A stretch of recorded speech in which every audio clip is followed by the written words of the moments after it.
Jangan takut. Aku tidak akan berbuat jahat. Aku akan menolongmu.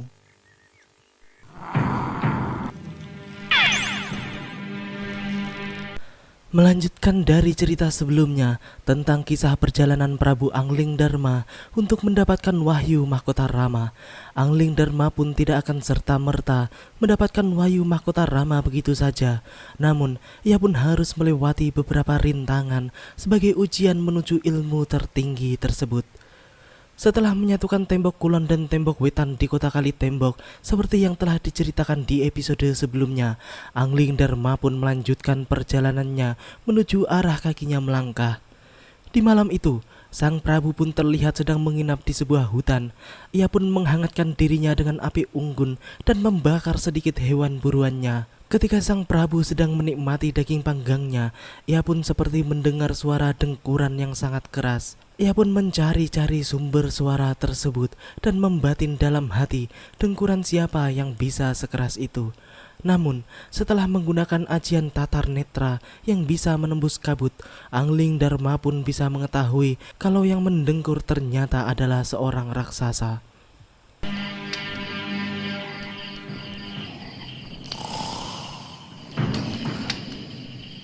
Masa ada suara dengkur sekeras itu?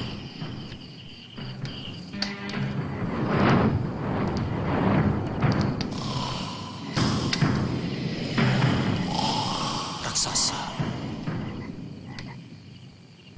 Pagi itu, Anglingdarma pun dibangunkan oleh suara orang-orang yang berteriak-teriak seperti sedang tergesa-gesa.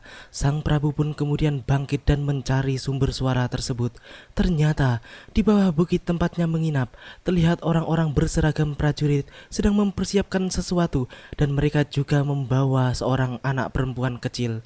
Di mana setelah mendirikan tenda untuk berteduh, mereka pun memberikan salam penghormatan dan meninggalkan anak kecil tersebut sendirian. Anglingdarma yang melihat peristiwa tersebut pun heran, mengapa anak sekecil itu ditinggal sendirian di tengah hutan. Namun, Anglingdarma pun langsung teringat akan raksasa yang tadi malam dilihatnya. Ia pun kemudian menghubungkan dua peristiwa tersebut dan menyimpulkan bahwa anak tersebut pasti akan dijadikan korban untuk raksasa tersebut. Kenapa dengan anak itu? Kenapa ditinggal?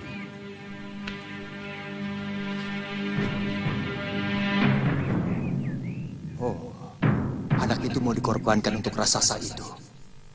Tidak, tidak. Ini tidak boleh terjadi. Anglingdarma pun kemudian menghampiri anak kecil tersebut. Walaupun awalnya takut, namun putri kecil tersebut pun berani setelah mendengar penjelasan dari Prabu Anglingdarma yang hendak menolongnya. Akan tetapi, putri kecil tersebut pun menjelaskan kepada Anglingdarma bahwa ia justru menunggu raksasa tersebut keluar dari sarangnya. Hal tersebut membuat heran Anglingdarma. Putri kecil tersebut pun kemudian menuturkan bahwa yang berdiam di dalam goa tersebut adalah seorang buto ijo. Jangan takut. Aku tidak akan berbuat jahat. Aku akan menolongmu. Menolong saya? Iya, Menolong bagaimana? kamu pasti tidak sadar kalau kamu akan menjadi korban raksasa gua yang di sana itu. Saya memang lagi menunggu dia keluar dari guanya. Jadi kamu memang mau menunggunya? Iya. Ya, butuh hijau. Sekilas cerita bahwa dahulu ada seorang buto ijo raksasa yang menggegerkan desa Dadapan dan mencuri mentimun-mentimun yang ditanam oleh para penduduk. Namun, ada satu mentimun yang ukurannya lebih besar dari yang lainnya, dan seorang ibu pun terlihat memohon kepada buto ijo tersebut untuk mengembalikan timun emas yang dibawanya, karena di dalamnya ada bayi yang sedang mendekam. Setelah mendengar suara bayi menangis dari dalam timun emas tersebut, sang buto ijo pun kemudian memberikan timun emas kepada Mbok Dadap. Namun, ada satu syarat yang harus dipenuhinya, yaitu Mbok Dadap harus memberikan bayi tersebut pada suatu saat nanti. Setelah itu, buto ijo pun kembali ke hutan tempatnya berdiam. Tolong berikan timun emas itu padaku. Dalam timun emas itu ada bayinya. padaku. Suatu saat aku akan mengambilnya. Mbok Dada pun kemudian membawa timun emas itu ke rumahnya dan membelah timun raksasa tersebut yang kemudian di dalamnya terdapat bayi kecil yang mungil. Setelah itu, Mbok Dada pun mendengar suara dari timun emas tersebut bahwa bayi itu dititipkan kepadanya dan ia pun harus menamainya Ratrimas. Dan di tahun ke-7, ketika terjadi gerhana matahari penuh, Ratrimas akan mengalahkan si angkara murka Buto Ijo yang telah bertahun-tahun merongrong negeri tersebut.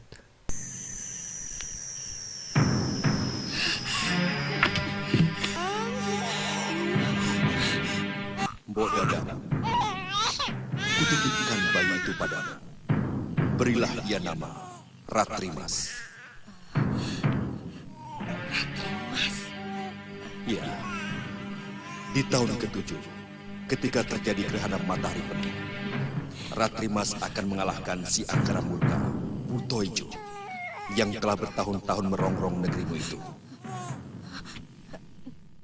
Setelah menceritakan semuanya kepada Angling Dharma dan Sang Prabu pun mendengarkannya dengan saksama, maka kemudian putri kecil pun memberitahukan bahwa ia akan mengalahkan Sang Buto Ijo dengan bekal beberapa perkakas seperti biji semangka, jarum, garam, dan terasi. Hal tersebut pun jelas membuat Angling Dharma bertambah bingung. Bagaimana bisa dengan perkakas seperti itu ia akan melawan seorang raksasa yang sangat kuat dan besar. Hari ini kamu akan berhadapan dengan Buto Ijo itu. Iya, Dengan cara bagaimana? tenang. Ini.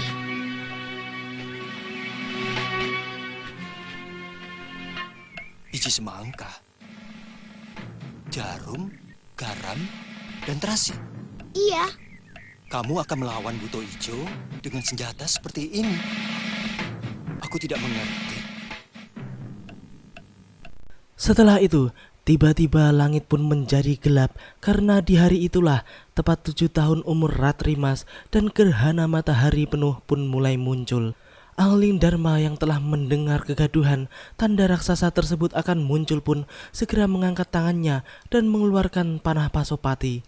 Namun, Ratrimas justru menyuruh Angling Dharma untuk menyimpan senjata tersebut karena ia tidak mau Buto Ijo tersebut akan marah jika melihat senjata tersebut.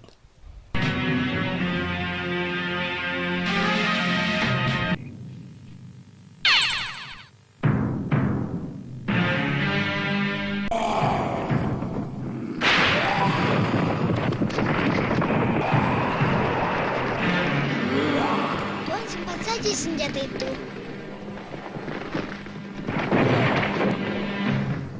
Simpan, kita harus taati perjanjian. Nanti Buto Ijo itu akan membunuhmu. Tapi Buto Ijo akan membunuh banyak orang kalau perjanjiannya dikhianati. Sang Buto Ijo pun telah tampak keluar dan mencari Ratrimas sesuai perjanjian yang telah disepakatinya. Angling Dharma pun segera merentangkan busur panah Pasopatinya. Namun, untuk yang kedua kalinya, Ratrimas harus mencegahnya agar jangan sampai memanah Buto Ijo tersebut. Kemudian Ratrimas pun memanggil-manggil Sang Buto Ijo agar segera menemuinya. Sang Buto Ijo pun kemudian menghampiri Ratrimas dengan wajah berbinar. Namun, ia pun tiba-tiba murka ketika melihat panah Pasopati Angling Dharma yang tengah mengarah padanya. Ratrimas pun lagi-lagi mencegah Angling Dharma supaya jangan sampai memanah Sang Buto Ijo karena ia akan berbalik dan merusak desa apabila hal tersebut sampai terjadi. Jangan Tuan, jangan. Dia memanggil saya. Tolong simpan senjatanya. Nanti dia akan marah kalau melihat senjata ini. Aki Buto Ijo, aku di sini. Aki Buto Ijo.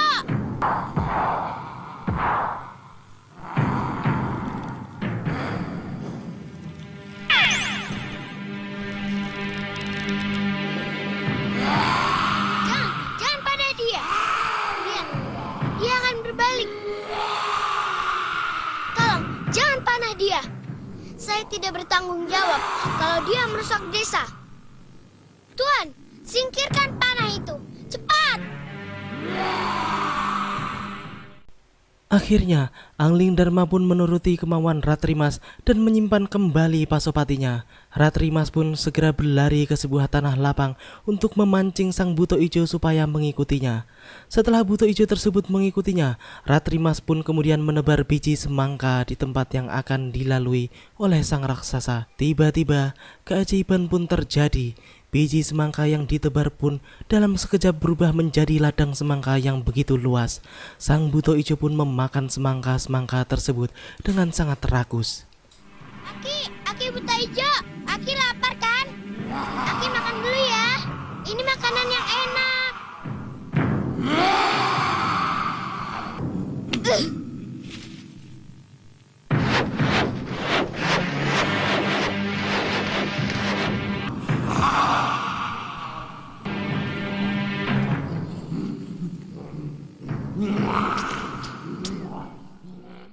Setelah itu, Ratrimas pun kemudian berlari lagi yang langsung diikuti oleh sang buto ijo tersebut. Putri kecil tersebut pun kemudian menebar bekal keduanya, yaitu jarum-jarum kecil yang kemudian berubah menjadi pohon-pohon duri yang sangat luas. Sang raksasa yang melewati tempat tersebut pun menjadi kesakitan karena harus menginjak duri-duri tajam pada batang-batang pohon duri tersebut. Angling Dharma yang sedari tadi selalu mengikuti mereka pun menjadi tersenyum penuh arti.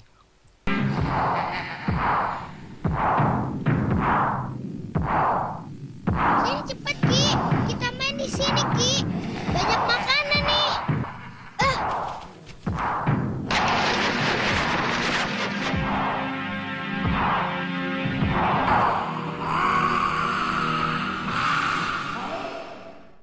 Selanjutnya, Ratrimas pun kembali memancing raksasa tersebut supaya berlanjut mengikutinya walaupun dengan langkah kaki terseok-seok. Kini, bekal Ratrimas pun tinggal garam dan terasi. Setelah raksasa tersebut kian mendekat, Ratrimas pun segera menebar garam dan terasinya secara bebarengan. Dan yang terjadi adalah sangat luar biasa. Garam dan terasi tersebut pun berubah menjadi pasir berlumpur yang kemudian membuat tubuh sang buto ijo pun tenggelam. Semakin lama, tubuh buto ijo pun semakin amblas ke dalam lumpur tersebut hingga akhirnya tak terlihat lagi. Sang buto ijo yang selama ini meresahkan penduduk negeri pun akhirnya mati terkubur di tangan seorang anak kecil yang penuh dengan keajaiban.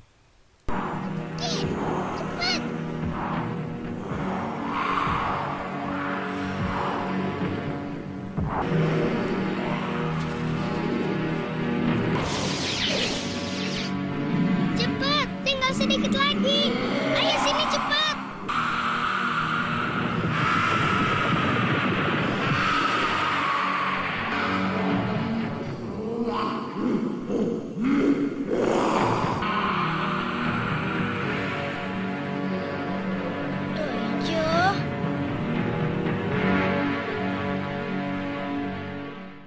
Angling Dharma yang sejak tadi mengikuti mereka pun tiba-tiba muncul dari semak belukar dan mengangkat kedua jempolnya untuk Ratrimas, anak ajaib yang luar biasa. Dari kejauhan, penduduk negeri pun berbondong-bondong menghampiri Ratri dan mereka pun terlihat sangat bahagia dengan mengeluk-elukan Ratrimas sebagai pahlawan mereka. Angling Dharma yang melihat semua itu pun hanya bisa tersenyum penuh arti.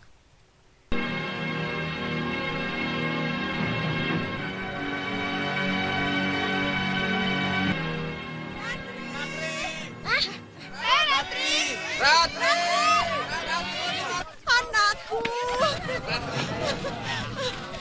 Hidup Ratri!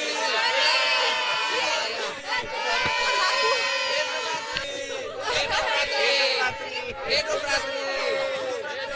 Hidup Ratri!